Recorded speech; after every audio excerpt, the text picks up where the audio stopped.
Hello mga ka-awesome mommy and daddy, kumusta na kayo dyan? For today's video, karon kay nagpasulat ko nito ni kailangan na jud nako siya tudluan kay ngano 10-year-old na ba siya ay. Although kabalo naman siya mo trace pero kailangan jud siya fokusan. So mao to nasuko siya kay tudluan man nako siya. Gihidbad ko niya, gadugo-dugo gud ako ang baba ay sakit kaayo, unexpected kay ang gibuhat.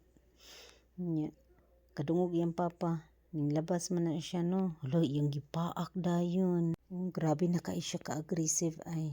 Daghan naman gud siya na-unlock siyang utok.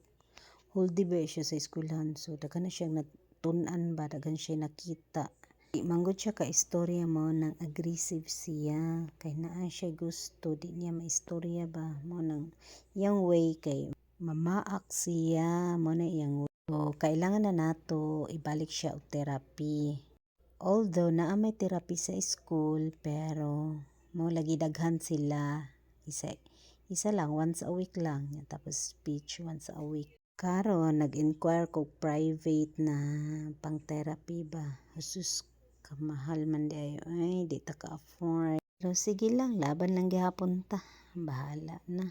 Ging okay lang lagi ni tanan. Istorya naman lang man jud kulang ani niyang bata eh. Ingon ni teacher, okay man siya, makaget along man siya sa mga bata na kay siya friend.